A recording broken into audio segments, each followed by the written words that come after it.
Nico Robin is a vital character in One Piece. She's the only person who can read Poneglyphs and will have a vital role in being able to find Raftel for the Straw Hat crew.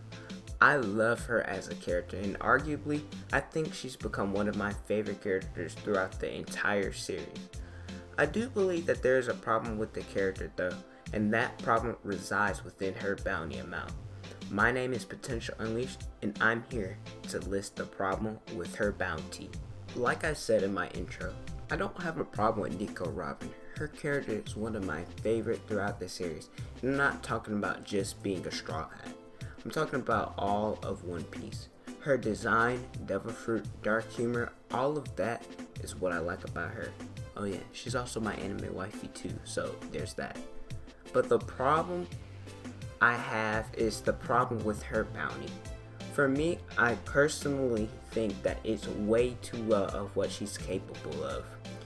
We're not just talking about fighting power. Bounties are to show how dangerous people are. They include how strong people are and what accomplishments they have. But they don't just have to be based on fighting power alone. People can be wanted for having the ability to do things, and that's why she got a bounty of 79 million berries when she was only 8. But why only 79 million? Why stop there?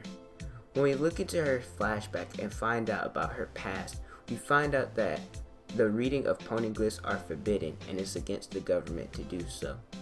Her mom, Nico Olivia's crew, were killed because of their ability to do so. Tracing her back to Ohara, all the archaeologists were killed because they could train more people to possibly be able to decipher the Poneglyphs. The reason it's outlawed to decipher is because they, 1, have the ability to bring back the ancient weapon, which we still don't know exactly what it is or how powerful it is.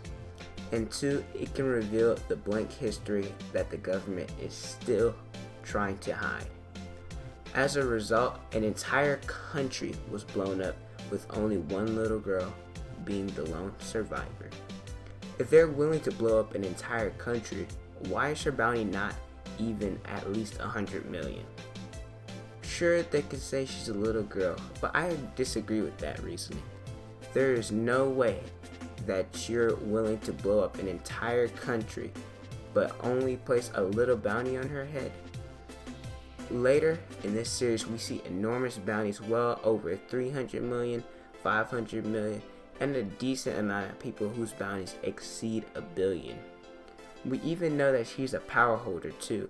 Even though it's untrained, having a devil fruit at that age still possibly could cause even more problems for the world government. She also has been dodging the government for 20 plus years, 22 to be exact because of the time skip, and she's been in different organizations such as becoming a part of one of the 7 warlords of the sea's right hand woman in Crocodile, and during the time skip she was with the Revolutionary Army. Now, even though she was with more people, random people, not really relevant, those are the only 2 people I listed because of their names, one being a Shibukai one and the other being the Revolutionary Army.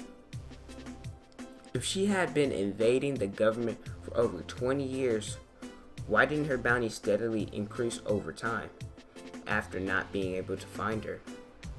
And when she had the 3rd longest arc as of today, probably because Wano will be longer than that and maybe Raftel, but it was about her. CP9, the most dangerous assassin unit, probably behind CP0, had her in their grasp. They were willing to do a buster call on the Straw Hats in order to keep her with the government. After taking out Rob Lucci and other CP9 members and completely destroying NS Lobby, the gateway into the world government, her bounty only went up 1 million? Let me rephrase that. Her bounty went up 1 million. You already know how dangerous she is, and yet after 20 years, her bounty only goes up 1 million? That just doesn't make any sense to me. And then after the time skip on Dressrosa, we see Zoro's, Sanji's, Usopp, and Luffy's bounties increase at least 100 million. Now, I'm not going to give the exact numbers for each because it'll take too long, but the other Straw Hats, their bounties only increased by 50 million. Why wasn't Robin on that list? She's obviously not as strong as any member of the Monster Trio, but I believe she's stronger than Usopp and still more dangerous. The only logical thing I can think of why her bounty is so low because Oda foreshadowed her becoming a Straw Hat, and he didn't want her bounty to surpass the captain of the crew and probably none of the Monster Trio as well. Maybe that's why. She's also capable of a lot of knowledge outside of just the Poneglyphs, as we see when she informs the crew about Sky Island, and most of the time we don't know who one of the warlords are. She lets them know. Heck, most of the time when anyone doesn't know anything, they come to Robin because she knows so much information in her time of being an archaeologist and escaping the government. But still, 130 million for someone who has a devil fruit. She can read Poneglyphs, find out about the blank history, and has the ability to revive the ancient weapon is just ridiculous. Not to mention that she can lead the Straw Hats to a Raftel with reading the road Poneglyphs. Now, here's the thing. Maybe after Wano, since the Straw Hats are likely to get a huge bounty boost because of feats like Zoro versus King, Sanji versus Queen, Luffy defeating Kaido, going against 2 Yonko, and having 3/4 of the road Poneglyphs, that she should get a big bounty boost because of that.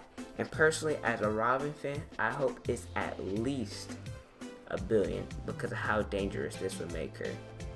But yeah, for 20 whole years, having around an 80 million bounty, and then it getting up to the low end of 100 million, it's absurd and needs to be changed. But let me know what you guys think about her bounty. Do you guys believe it's been the right amount this whole time? It's been too much? Too little? Let me know in the comment section below. But that's gonna do it for this video, guys. Thank you guys so much for watching. Don't forget to like, comment, and subscribe. Also hit that notification bell so you never miss out on a video.